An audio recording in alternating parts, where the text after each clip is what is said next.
All right, folks, transfer portal is heating up for South Carolina. Get this update for you today. Had some business to attend to yesterday. Had to go get my wife and her family from the airport. They just got back from Thailand. And so had a busy day yesterday with some personal stuff, but glad to be back with you this morning.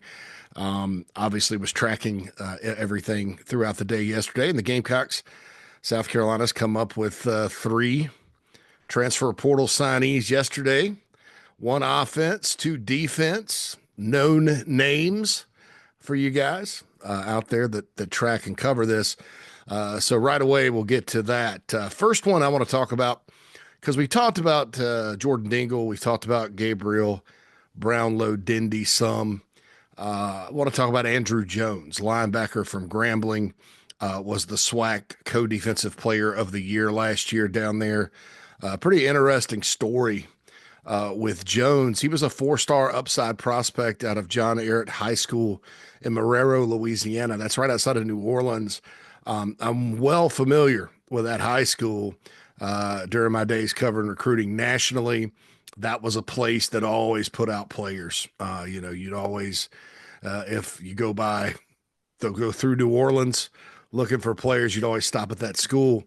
So they have a long track record of putting out absolute ballers. And so that's always good. It's not always 100%, but when you have a high school program that does that, you don't get great players all the time, but that's a good sign. So he's a four-star guy, signs with Memphis, plays his first year. I think he had 4 tackles. Got in the game. The thing with him out of high school was he needed to add weight and strength. So then he goes to Grambling. I think he spent a year doing that. Didn't have great production, but did play for the Tigers down there. And then he just absolutely blew up this season. 122 tackles is what he's credited with, I think, officially from Grambling. ESPN has him with 111. I don't know why there's the disconnect there, but there is. It doesn't matter. Those 11 tackles aren't going to make a difference. He's a guy, too, when you watch him on film, what I look for in linebackers a lot, and you see this with young linebackers, they take what's called a false step. And that means, linebacker, you're sitting there, you're diagnosing the play, you're reading your keys, you're flowing to the football. Sometimes young linebackers, when they're not comfortable or not instinctive enough yet, they'll take a step in the wrong direction. It's called a false step. Duh. And so you always look for that for a guy playing linebacker when you're evaluating. And I haven't seen very many false steps from Andrew. He diagnoses and boom, goes to it. When you see big run plays and things like that, and you're like, where's the linebacker? That's usually what's happening. He's out of position, gets bounced out of the gap, gets blocked or whatever. And, that opens up space, obviously, for the running back. But this guy's strong. Looks like $1 zillion. He can run. And he was a guy the Gamecocks targeted early on, wanted him. He visited and he signed. So I think that's a good pickup. Now, with the linebacker room, it's interesting because Hale McGranahan from the BigSpur.com reported, and I can back it up, they're only going to take one transfer portal linebacker this period in the open, the first open transfer portal period. Doesn't mean they won't bring one in the spring after spring practice in that period. I think they're kind of waiting to see what they have. Maybe that's a calculated risk. I don't know. I look at it on paper, and this linebacker unit, this one and D tackle both are kind of gutted. I mean, they got you lose a Debo Williams who's been here forever. You lose a Bam Martin Scott. Demetrius Knight Jr. was huge. Big Golly Kamara obviously left after rolling the red shirt. But then Fred Johnson's coming back. So you're basically looking at Fred Johnson as a sophomore. Now Fred's good. Now Fred's the type of player you can build around. And I thought he looked really good as a true freshman stepping in and playing this year in all 12 games. Really good. Actually he's going to make people happy. So you got Fred, but then that other spot, I guess Andrew Jones will compete for it. Obviously Jerron Willis comes back. He didn't play a whole lot this season, but at the end of 2023, he kind of got in, playing that Bam Martin Scott role when they went to the 3-3-5. and showed some signs. So showed some good signs. You know, he'll be going into his third year at Carolina. Gamecocks wanted him out of high school. They He ended up going to Ole Miss and transferring in. So you got to kind of look at Jerron Willis as a potential, member of that group. And if they do run three-man front, you would think, because he was in the Martin Scott role, you'd have Jones, and then you have, Jones, Johnson, and then Willis out there. So I think that's it. Behind them, true freshman, AJ Holloway from Buford is coming in. Josh Smith from over at Dutch Fork is coming in as a linebacker. Donovan Darden and Tayshawn Austin from North Carolina are guys, along with Smith, that were basically DNs a lot of the time in high school, especially Darden. Looks good with his hand in the dirt. But Clayton White likes him at linebacker.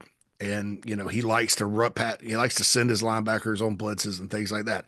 I'm fine with that, as long as these guys can run, because there was a big difference into the 2023 defense and this year's defense at linebacker because of the speed on the field. You have to be able to run.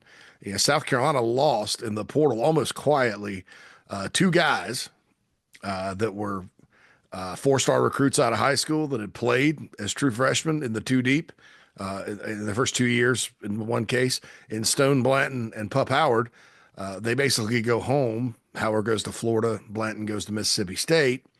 Blanton started and I think led Mississippi State in tackles, and Pup Howard played a lot for Florida this year. So they're not bad players, but the upgrade in speed was a big, big difference with this year's Carolina football team on defense. So you just hope these guys can run. They'll be young. And, like I said, they're probably, I would venture to say during the spring, they'd probably look for some other linebackers. I'm not sure what the deal is there, but, it could be like cornerback last year, where there are a lot of folks clamoring for them to get a corner in the portal, namely because people were, I guess for some reason, the track record of, hey, defensive backs get better when they get out there and it's their turn around here. Marcellus Dial got drafted. Cam Smith got drafted. Darius Rush got drafted. That's just kind of how it goes at that spot. But I guess people weren't believing it. But they didn't get a corner out of the portal.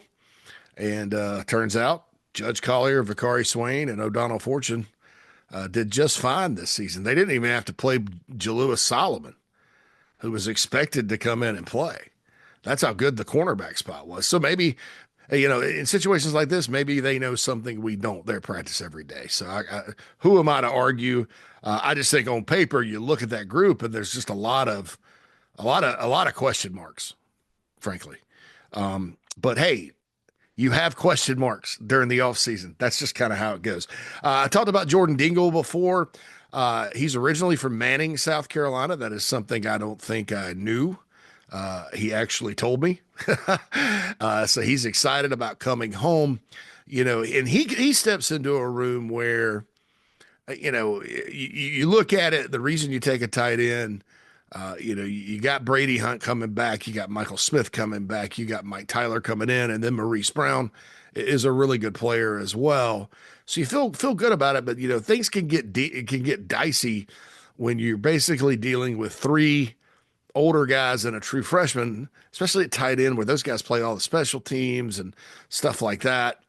And so if one guy got hurt, well, then you're a couple plays away from having to play a true freshman. Maybe, Tyler's a good player, but he's coming over from Hammond.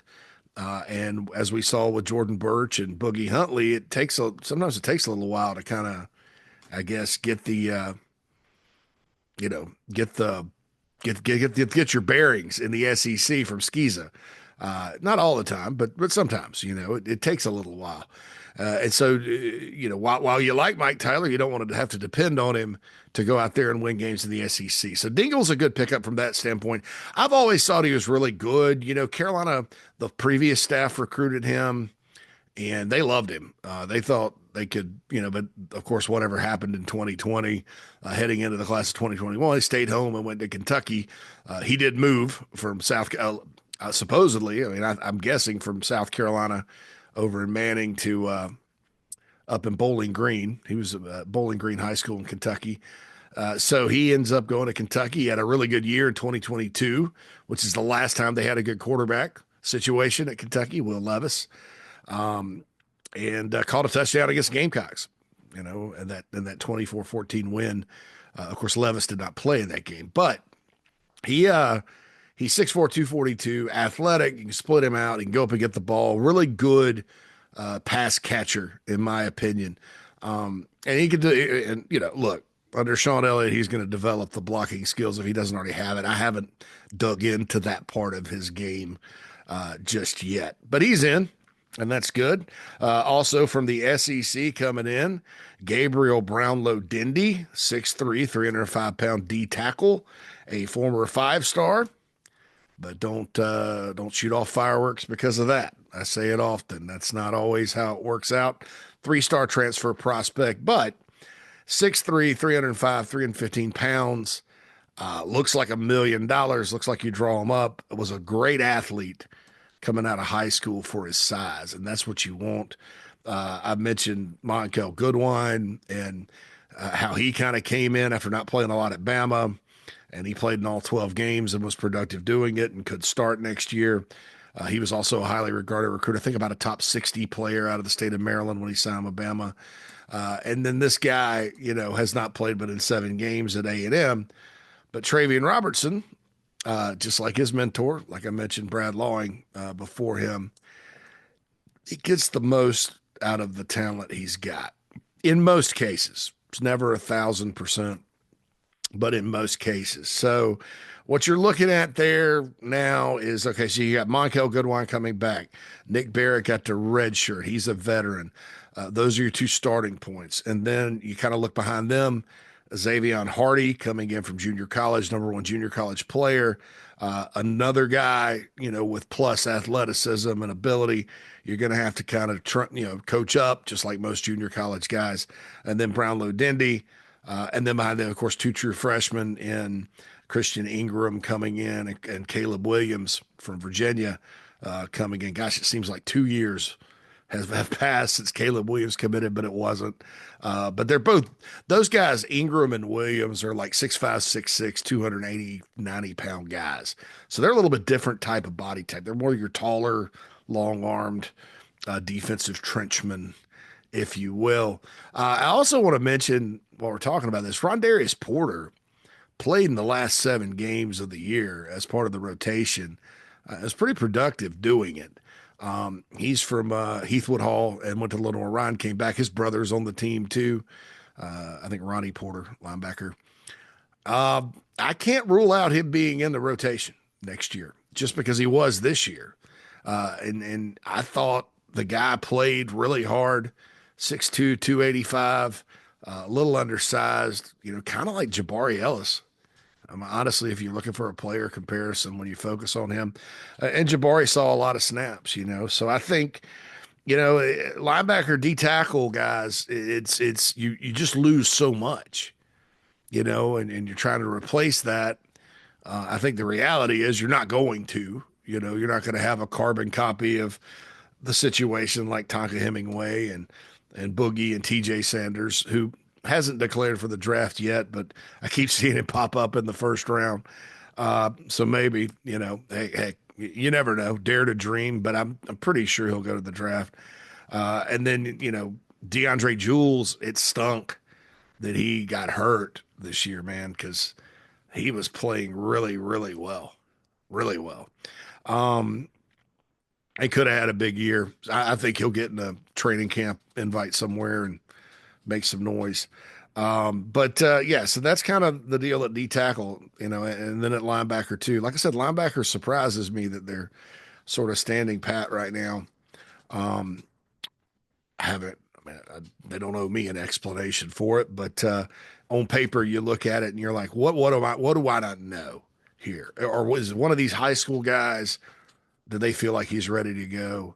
That type of thing. So we'll see what happens with all of that. D tackle, I do think they do want another one out of the portal. I mean, just because you can never have too many. I wouldn't mind seeing him go get, I mean, maybe a younger guy, either a younger guy or like a real old guy, because of the numbers there at that particular critical position at South Carolina. I think the state will probably start producing D tackles again pretty soon. It's been kind of light in South Carolina. North Carolina's had some, South Carolina has not.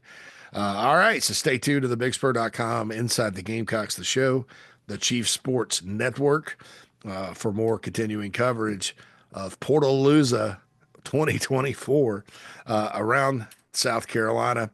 Don't forget, I'll be on the show later today, all over thebigspur.com. Hit me up, and I'll answer all the questions that you got. It's a big day visit-wise, too, by the way, with Justice Haynes on campus at South Carolina, so we'll see how that plays out.